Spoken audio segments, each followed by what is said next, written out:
आप सभी को जय श्री श्याम। आज की वीडियो में बात करेंगे मारण क्रिया क्या होती है, कैसे की जाती है, कौन करवाता है, लक्षण क्या है और बचने के उपाय क्या है। एक ही शर्त है, इस वीडियो में आखिर तक हमारे साथ चलना पड़ेगा। फिर भी अगर जगह जगह भटकना चाहते हो तो वीडियो छोड़कर चले जाइए। मारण क्रिया, नाम से ही पता चल रहा है, मारने वाली क्रिया।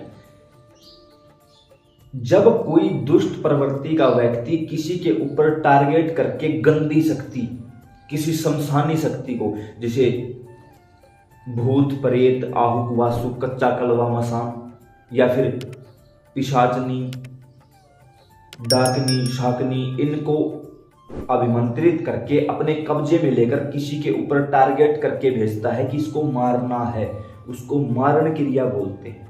मारण क्रिया एक दिन में नहीं होती, एक दिन में असर नहीं करती, वो धीरे धीरे असर करती है। उस जो शक्ति भेजी गई है उसको समय दिया जाता है कि 2 महीने में इसको मारना है। कैसे मारना है वो भी बताया जाता है, बीमार करके, खून सुखाकर, कैंसर करके, या कुछ भी ऐसा करके। जिन जिन बड़ी बड़ी बीमारियों के आपने नाम सुने हैं वो लगभग इस चक्कर में होते हैं, जिनका डॉक्टर बोल देते हैं रिपोर्ट्स नॉर्मल हैं, कोई आपके यहाँ कोई बीमारी है ही नहीं, लेकिन आप मरे जा रहे हो, इसका मतलब मारण क्रिया है। ठीक है, कौन करवाता है? अब सिंपल सी बात है, आप मुझे नहीं जानते, मैं आपको नहीं जानता, मैं क्यों करूंगा आपके ऊपर क्रिया, क्यों करवाऊंगा आपके ऊपर क्रिया?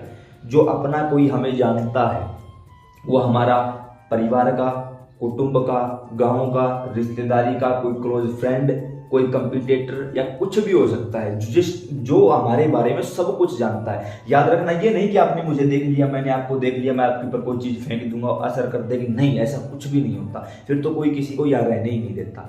इसके लिए सारी चीजों की आवश्यकता होती है। मान के चलो फॉर एग्जाम्पल मैं आपके ऊपर कोई क्रिया करूँ, तो उससे पहले मुझे आपका, आपके पिता का, दादा का नाम पता होना चाहिए, घर में कितने सदस्य हैं, घर में क्या माहौल है, और आपके घर में कितनी शक्तियां काम कर रही हैं, आपके पितृ कौन है, कुल देवी कुल देवता कौन है, मुझे सबका पता होना चाहिए, तब जाके मैं आपके वहां क्रिया करूंगा। उसके साथ साथ मुझे यह भी पता होना चाहिए आप क्या खाते पीते हो, किस समय कहाँ आते जाते हो। क्यों?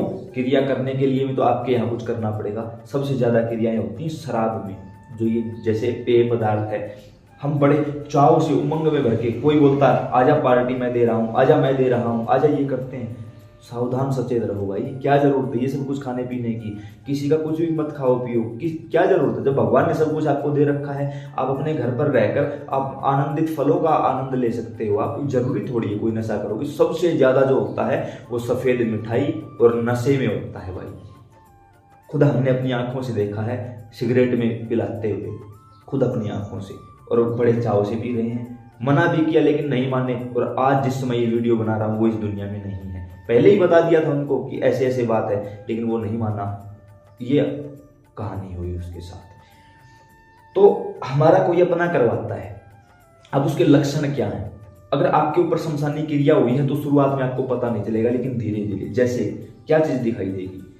सबसे ज्यादा आपको शमशान दिखाई देंगे, जलती हुई चिताएं दिखाई देंगी, सौपन में चीखें सुनाई देंगी, गंदे गंदे चेहरे आंखों के सामने आने शुरू हो जाएंगे। ऐसा लगेगा कि हर वक्त आपके साथ कोई घूम रहा है, हर वक्त, और जिससे आपको डर लग रहा है। ऐसा लगेगा मेरे ही घर से मुझे या तो शराब की, या शमशान की, या राख की बदबू आ रही है। सिंपल भाषा में बोल रहा हूं भाई, दुर्गंध आ रही है। ऐसा लगेगा कि जैसे मैं नशे में हूं, मुझे अपना ही ख्याल नहीं है। डॉक्टर के पास जाओगे सब कुछ नॉर्मल आएगा। ऐसा लगेगा अंदर से मुझे कोई नोच रहा है, कोई खा रहा है, लेकिन कुछ भी नहीं है। हर प्रकार से आप कमजोर और असहाय महसूस करोगे खुद को। धीरे धीरे शरीर का खून बिल्कुल सूखना शुरू हो जाएगा, खून नहीं बचेगा आपके शरीर में।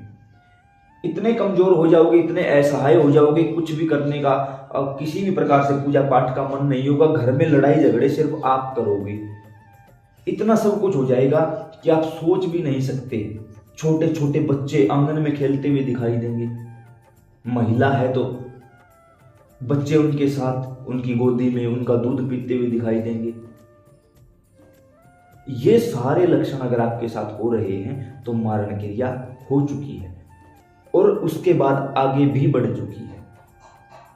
क्योंकि शुरुआत में उन सब चीजों का पता ही नहीं चलता, वो बाद में वो चीजें सामने आती हैं। अब इनका उपाय क्या है? जैसे ही अगर आपके साथ ये सब कुछ हो रहा है तो मेरे जैसे चप्पल चोर के पास मैसेज फोन करने की या मेरा नंबर ढूंढने की आवश्यकता नहीं है। तो आज अभी इसी समय ये पता करो कुल देवी कुल देवता कौन है, पितर कौन है हमारे, वो किस हालत में है। यहां पर आपके पास दो रास्ते हैं। एक, जो कोई चौकी दरबार लगाता हो उसके पास चले जाओ, वो आपका बंधन कर देगा। दूसरा, खुद से। मैं यहां कहूंगा पर्सनली खुद से करो भाई। अगर सब कुछ हद से ज्यादा बिगड़ चुका है तो आप किसी चौकी दरबार का सहारा ले सकते हो, लेकिन पहले ही पता चला है तो खुद से करो। खुद से कैसे होगा? क्योंकि चौकी दरबार वाला तो जो करेगा वो कर देगा। मैं किसी का नाम नहीं लूंगा, आप लोग बोलते हैं आप दरबार, मैं कोई दरबार नहीं, मैं तो किसी से मिलता भी नहीं भाई। गलती से कोई मेरा नाम पता एड्रेस या कहीं से मेरा नंबर निकाल के मिलने मत आ जाना, मैं नहीं मिलता किसी से भी। आप अपना समय खराब करोगे केवल। और बाई चांस कहीं मिल भी जाऊंगा तो ये नहीं कि मैं आपको कुछ बता दूंगा, ना भाई, कुछ भी नहीं बताऊंगा।